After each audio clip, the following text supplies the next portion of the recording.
ځکه موږ او تاسو په خپلو غمونو او په ښادو کې د الله د نبي مخالفت کوو، ښکاره یې کوو، علی الاعلان یې کوو. او نبی کریم صلی الله علیه وسلم دا فرمایلی دی کل امتی معافا الا المجاهرین. زما ټول امت دیتا به معافی کیږي، صرف هغه چاته باندې کیږي چې هغه یو ګناه په جهر او په ښکاره باندې کوي. ګناه کوي او ښه په ښکاره باندې کوي. او لویه خطرناکه خبره ده چې یو سړی ګناه کوي او ګناه ته ښکاري نه، ته ګناه وایم نه، دا ډېره خطرناکه خبره ده. داسې انسان ته الله پاک د ګناه د پرېښودو د توبې طاقت نه ورکوي چې دی ګناه ته ګناه نه وایي. ځکه نبی کریم صلی الله علیه وسلم دا فرمایلی دی کل امتی یدخلون الجنة الا من ابى قیل ومن یأبى یا رسول الله قال من اطاعنی دخل الجنة ومن عصانی فقد ابى. زما ټول امت به جنت ته داخلي مگر هغه څوک نشي داخلي دی چې چا انکار کړی. انکار ابا لفظ دی قرآن کې دی انکار ته وایي. شیطان باره کې دا لفظ استعمالیږي ابا واستکبر وکان من الکافرین. شیطان انکار کړی د یو حکم نه، الله د یو حکم نه، د یو سجدې نه. الله فرمایل ابا واستکبر، لوی دا انکار یې وکړ او دا انکار یې په داسې طریقه وکړ چې ځان یې لوی وګاڼه. دې انکار او دې د الله دې نافرمانۍ ته نافرماني ویلم نه.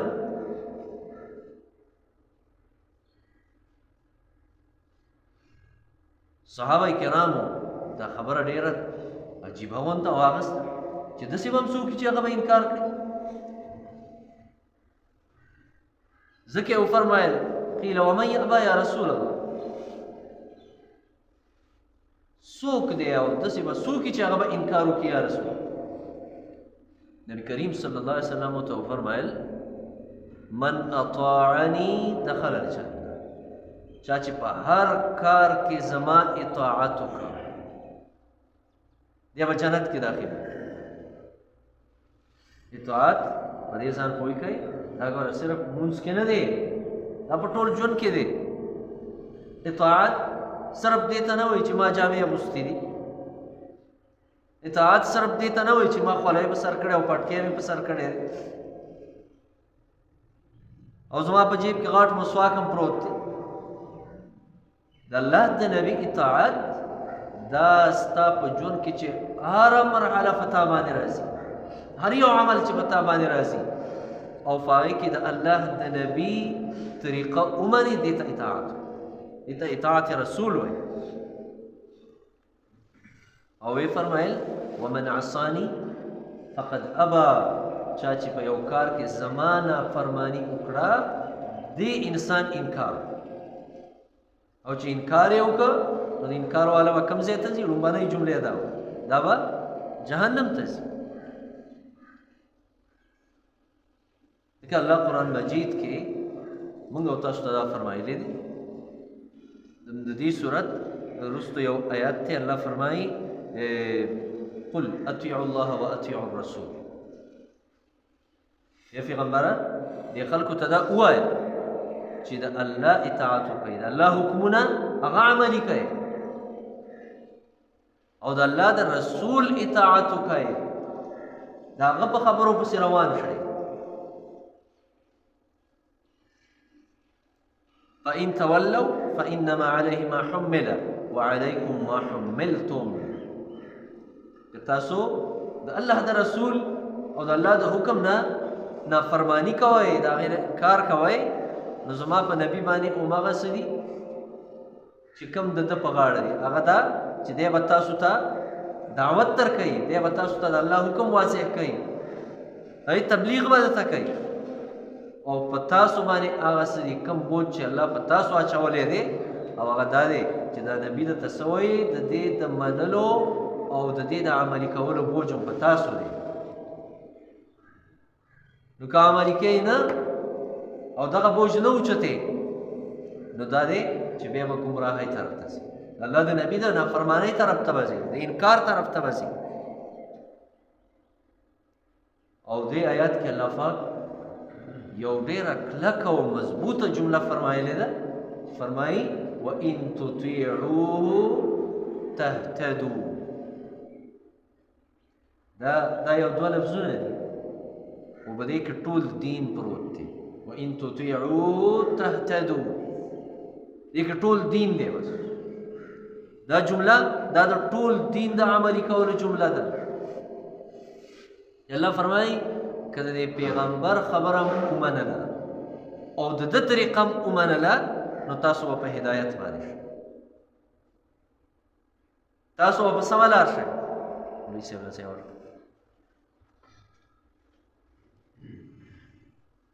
موږ او تاسو الله نه هدایت غواړو عامو دعاګانو کې موږ او دا وایو چې الله په سمه لار روان کړي او په هدایت هم روان کړي او د منځه په هر رکعت کې الله نه دا سوال کوو چې اهدنا الصراط المستقیم یا الله ما په نیغه لار روان نو هدایت الله فرمایي دا کوم هدایت چې ته غواړې دا څه دی هغه دا دی چې وان تطیعوه هغه د نبي اطاعت دی د نبي تابعداري ده که د نبي تابعداري وکړله نو په هدایت باندې به راشئ او یو جمله د دې نه وروسته بل آیات کې الله رب العالمین دا فرمایلې ده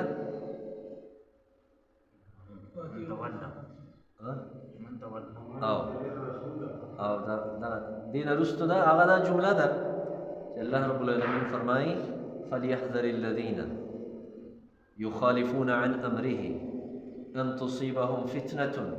او يصيبهم عذاب شديد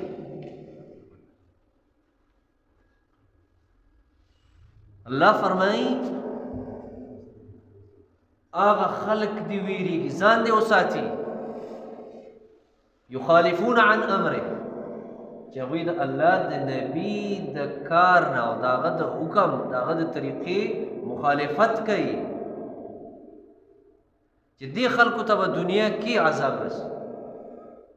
دا به پریشانه کېږي فتنه عام لفظ دی عام لفظ دا به دنیا کې پریشانه کېږي د باندې به دنیا کې مشکلات او پریشانو سره دی مخامخ کېږي او درناک عذاب به الله پاک ورکړي دا دو جملې یو جمله د حکم ده وان تطیعوه تهتدوا او دویمه جمله چې ده هغه د انکار ده د نبي د تابعدارۍ نه او هغه دا ده چې فليحذر الذین یخالفون عن امره او دواړه په دې دوه نږدې آیاتونو کې دا دواړه خبرې راغلي دې نه دا معلومیږي چې د الله د نبي اطاعت یو سړی په خپلو ټولو کارونو کې کوي په دې پوه شه چې دی په هدایت دی دی به الله د دنیا د پریشانو نه ساتي دی به آخرت کې الله د خپل عذاب نه ساتي سزا نه به ساتي او که یو سړي د الله د نبي طریقه شته دی او دی د هغې مخالفت ښکاره کوي نو په دې پوه شه چې دی به د آخرت نه مخکې په دنیا کې پریشانه کېږي او آخرت کې به هم الله فرمایي درناک عذابي